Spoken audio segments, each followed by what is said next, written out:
You're listening to PetLifeRadio.com.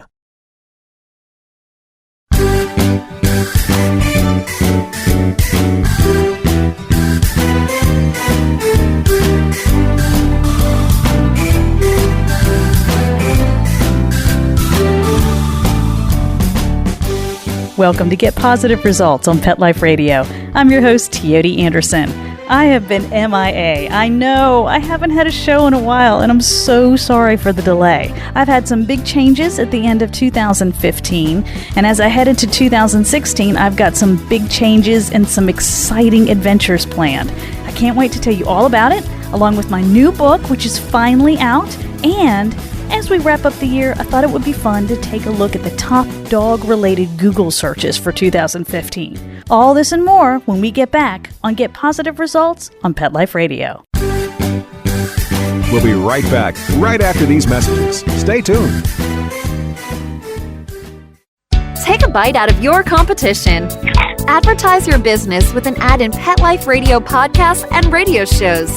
There is no other pet-related media that is as large and reaches more pet parents and pet lovers than Pet Life Radio. With over 7 million monthly listeners, Pet Life Radio podcasts are available on all major podcast platforms, and our live radio stream goes out to over 250 million subscribers on iHeartRadio, Odyssey, TuneIn, and other streaming apps. For more information on how you can advertise on the #1 pet podcast and radio network, visit PetLifeRadio.com/advertise today.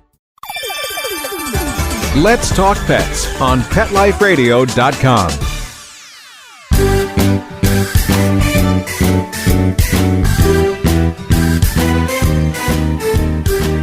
Welcome back to Get Positive Results on Pet Life Radio. I'm your host, Teoti Anderson. I am explaining to you why I have been missing in action. And again, my apologies for taking so long to get another show. I have been so crazy busy. The end of 2015 has been just a blur, and I still have a lot to do. You may know that I was engaged in May, and I will be getting married early next year. In order to do that, I am moving. So I am moving from my wonderful state of South Carolina, and I am moving to South Florida. I will be joining my fiance's long-standing, very successful dog training business. It's called A Dog's Best Friend. It's in Fort Lauderdale, and I will be joining his business and training dogs full-time. I will continue to write. Don't worry, there will be more books out of me, more articles out of me. Of course, I will continue this radio show, hopefully on a more regular basis once I get settled down there. And I will be continuing my speaking engagements, hopefully pursuing more of that, as I will have more time to do that through the course of the next year and years to come. So I'm really excited about these big changes ahead. It's very difficult, of course, to leave my friends and family here in South Carolina. I have been here full-time since 1987, and packing the house was a nightmare. Have you ever lived in a house long enough where you just gather so much stuff that the thought of packing it up is daunting? I told my fiance I'm never moving again. So he's completely stuck with me forever because I am not doing this again. I had been in my house for 15 years. I found things that I don't know why I kept them. Why did I keep those things? And then I found other things that I wished I knew I'd had. I'm like, oh, this is a spare pair of reading glasses. How convenient this would have been 2 months ago. All sorts of really sentimental things that I found. Had a huge garage sale to get rid of stuff that I didn't need anymore. Had to learn to part with a bunch of stuff. Still ended up loading a 20-foot truck wall to wall with stuff that is currently sitting in storage in South Florida. And sold my house. And I will be making the big move on January 1st. So big plans ahead for 2016. It's daunting and exciting and slightly terrifying all at the same time, but all good things. One of the hardest things I had to do, other than saying goodbye to family and friends, which of course is the hardest, is closing down my business. I have had positive results since 2001. One of the pioneers of positive training in this area. It's been a wonderful company. I've had the chance to work with some fantastic people, both as employees, my wonderful assistants, and with all the wonderful clients and their dogs, and all the classes that I've taught and pro bono work that I've done and presentations that I've done locally. It's just been a tremendous part of my life. But I realized that I could not run that business 3 states away. It's just, I couldn't do it along with all the other things that we have planned. So I decided it would be best to close the business. As hard as that was, I wrapped up my last classes last week. They were wonderful, ended on such a positive note, such great clients, wonderful dogs. And so the business will officially close at the end of the year. For my local friends who listen to Get Positive Results, I am leaving you in such wonderful hands. My best friend and lead trainer assistant, Phyllis Beasley, is starting her own company called Praise Dog, and she will be carrying on the wonderful positive tradition that I've started here in the South Carolina Midlands area with some wonderful positive-based classes, reward-based classes, and private lessons, especially dealing with some aggression fear cases, which ended up being our specialty. Veterinarians trusted their clients to come to us to work with those cases because we use modern methods. We've had some fantastic success in those areas, just some wonderful, dedicated clients. And it was definitely hard to say goodbye to some of my long-term clients as well. However, I will be doing Skype consults. I'll be pursuing that in the new year, beefing up that part of the business as well. So just because you're not near me, and even if you're not near me now, you can be near me via Skype, because we are going to be expanding that, I believe, in the new year. I've had so many people write me and say they wish they could come attend my classes or work with me with their fearful or aggressive dogs or dogs with basic behavior problems. And unfortunately, they're 3 hours away, 4 hours away, half the way across the country, and they have no way of reaching me other than through my books. So we are going to expand the Skype, because there's so much you can do with technology these days. There's video, there's Skype, there's phone calls, there's email. It's just a great way to stay in touch with both my friends and family as I leave, but also with clients that are longstanding and very dear to me, and new clients as well. I have fellow trainers across the country who are doing some great work via Skype, so that is also an option. Speaking of tackling behavior problems, my book finally came out. So exciting. It's called The Dog Behavior Problem Solver. It's put out by i5 Publishing. So excited about this book. I can't even tell you. It is an A to Z. We don't cover all the letters of the alphabet, but it is an alphabetical order problem solver book. It talks about why your dog has a problem, how it probably developed. Yes, I do point to the mirror on occasion, but I try to do it tactfully. You know me. I try to be tactful about it. Each chapter covers a different behavior problem.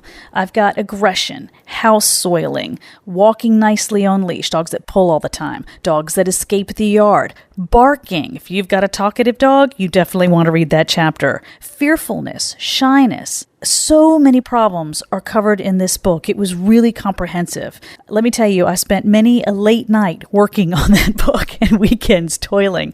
Each chapter starts with a story, a compilation of different real-life cases that I've worked with over the years. And I tell my clients, don't worry, I used fake names to protect the guilty. So you don't have to worry about being outed in my book, because I'm not going to prove that it was you and your dog as the inspiration for that particular chapter. However, you might recognize yourself if you read it. But I wanted to showcase how you're not alone. If your dog has these issues, any problem behaviors, you're not alone. And these cases that I used as the compilation at the beginning of each of these problem chapters is just a testament to that there were other people in this situation, and here's what they had to deal with. And so here's how we tackled it. So I hope that you enjoy the book. It is available everywhere now. A friend of mine told me that it was available at the local pet supply store, which is great. I know it's available online, and I hope that you enjoy it. And my heart's hope is that that book keeps dogs in their homes. There are solutions for problem behaviors.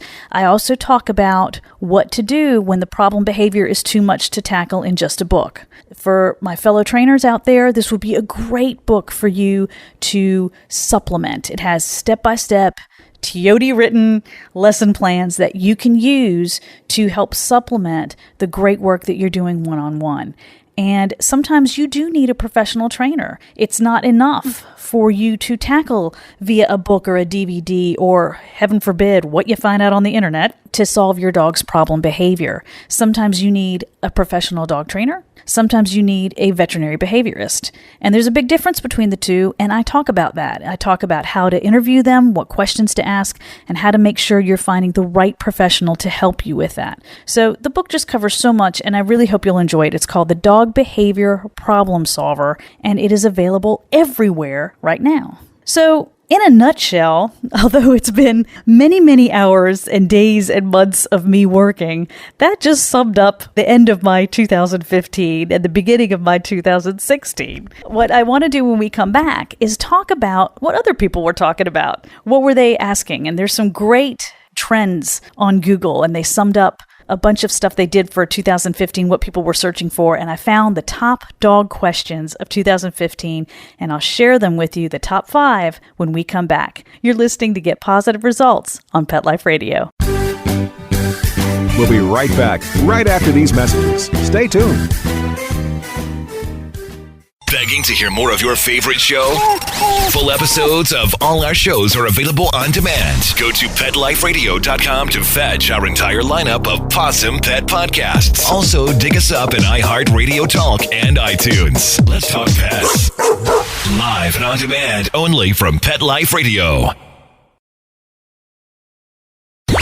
Let's talk pets. Let's talk pets On Pet Life Radio. Pet Life Radio. PetLifeRadio.com.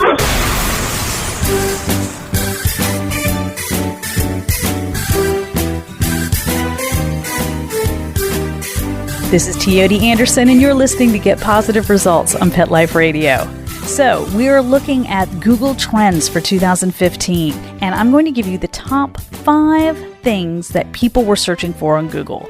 I don't mean to be pushing Google. They certainly haven't sponsored this program, but I love Google because I use it all the time. Remember, those of us dating ourselves, when you had the Encyclopedia Britannica and your friends would come over if you were lucky enough to have a set and they would borrow them and that's how you did your homework? Well, now we have Google and I don't know what life was before it. I remember distinctly the encyclopedias and going to the library, and I still love libraries. But information is just at our fingertips, and looking at trends can be kind of amusing, and it can be kind of interesting to see what the majority of people were wondering about in the previous year. Under dog trends, I'll go in reverse order. So the 5th most frequent question was how to keep puppy from eating poop.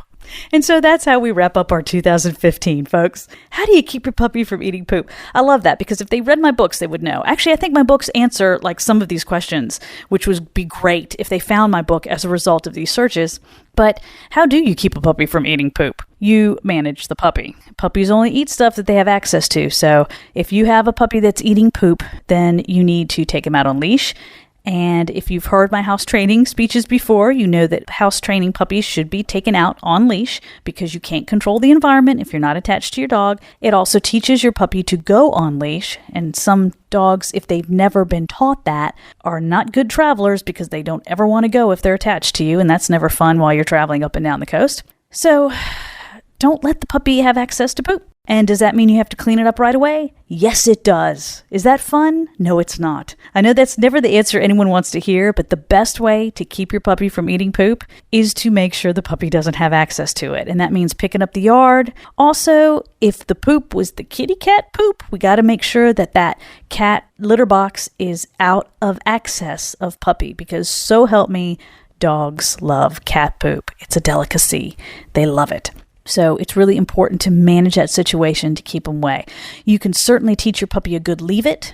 If it's a true puppy, you're going to have to start from scratch because it's a baby and you have to be patient with that puppy.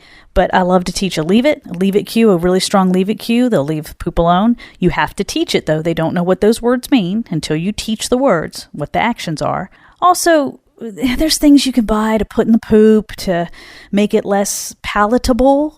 But for heaven's sakes, it's poop. How are you supposed to make poop less palatable than poop?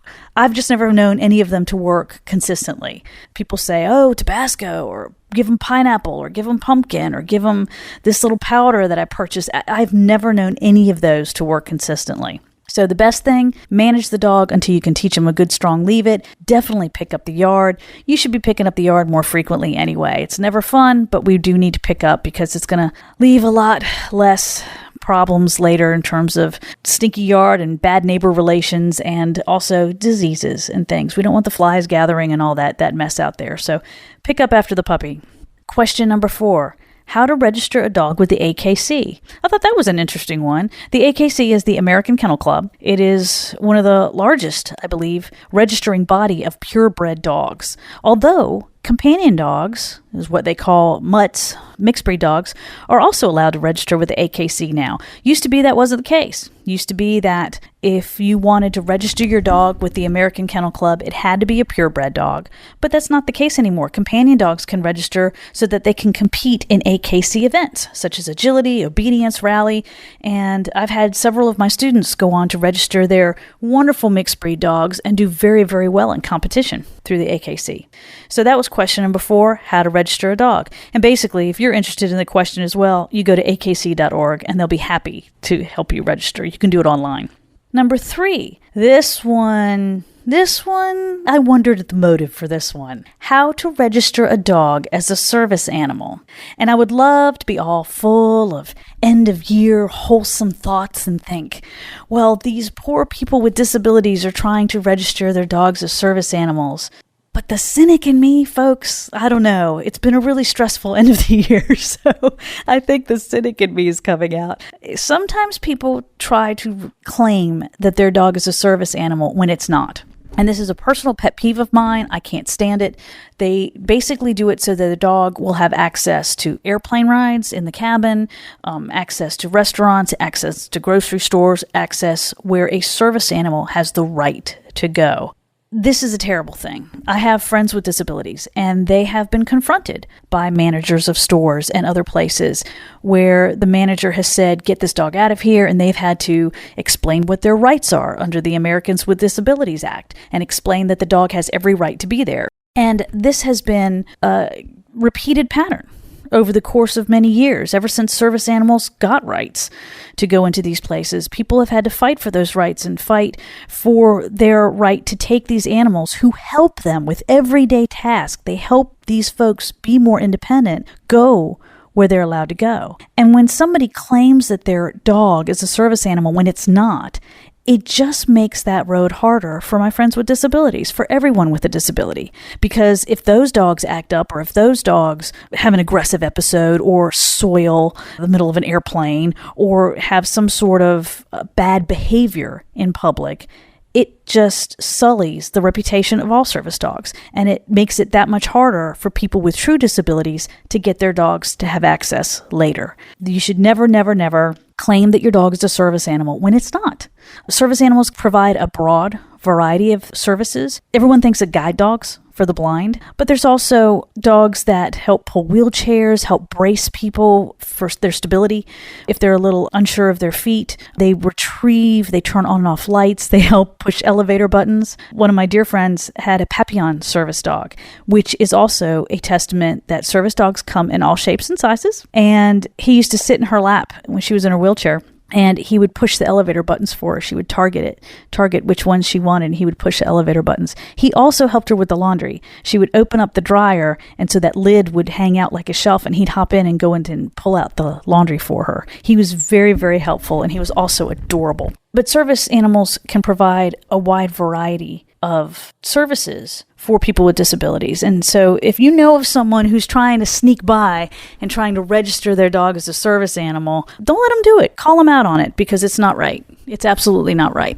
Question number 2, we're getting near number 1. How to crate train your puppy. Well, I hope they found my book, Quick and Easy Crate Training. Question number 2 for 2015 was how to crate train your puppy. And I love this because I still get the occasional client who says, oh, I don't want to crate train my puppy because it's cruel or it's mean.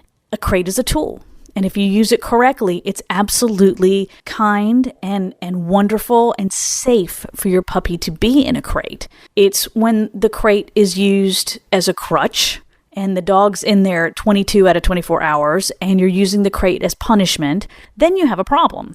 It's usually a people problem, not necessarily a dog problem. It becomes a problem for the dog, but mainly because of human misuse. But crates are wonderful, wonderful. I don't know how I would have survived my dog's adolescence without them, mainly because I've had a lot of chewy dogs. I used to have Labradors, and they would chew everything in sight, and they would chew things that would kill them. They didn't know any better. They were young, and so they would eat crazy things, and just everything goes in the mouth, and you ask questions later is the motto of a Labrador. And if it weren't for the crates, they probably would have eaten something extremely dangerous.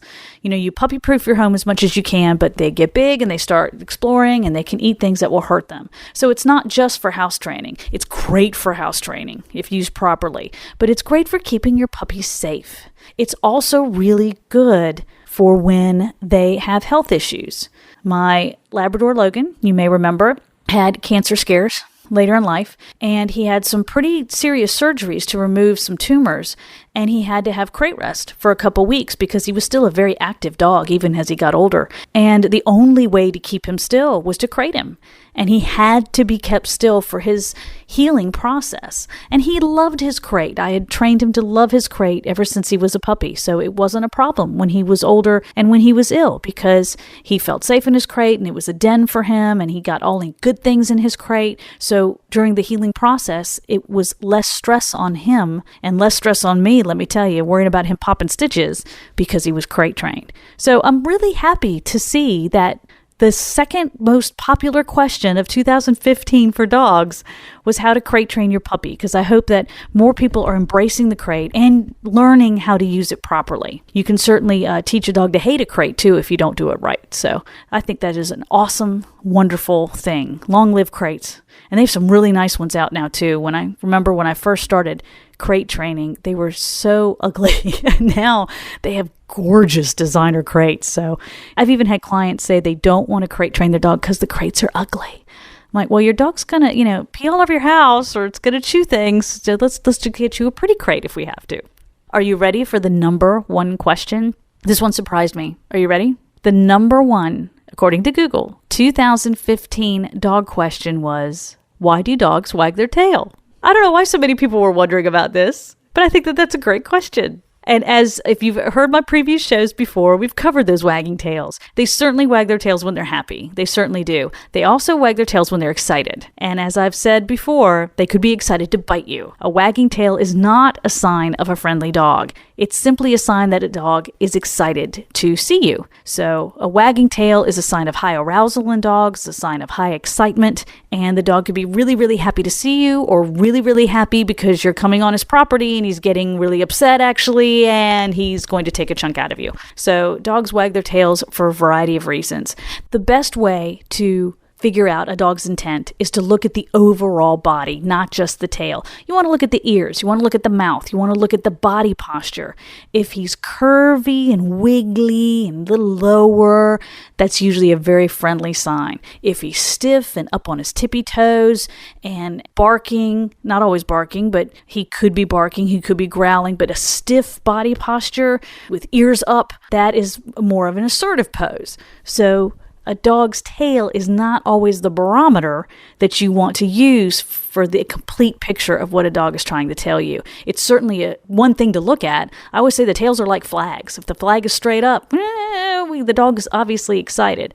Of course, if the tail is tucked low and under his legs, then he's afraid. So the number one Google question of 2015 was, why do dogs wag their tail? Interesting stuff. So thank you very much for joining me at the very end of the year. I wish you and your families, and of course your pets, a safe and healthy and happy new year. You know about all my big plans for 2016. Would love to hear about yours. So visit me on Facebook, facebook.com/Teoti Anderson.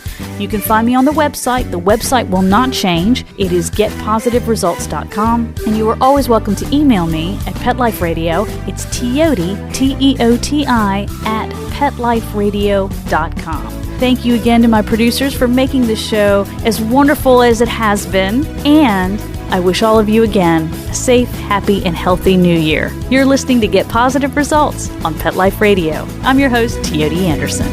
Let's Talk Pets, every week on demand, only on PetLifeRadio.com.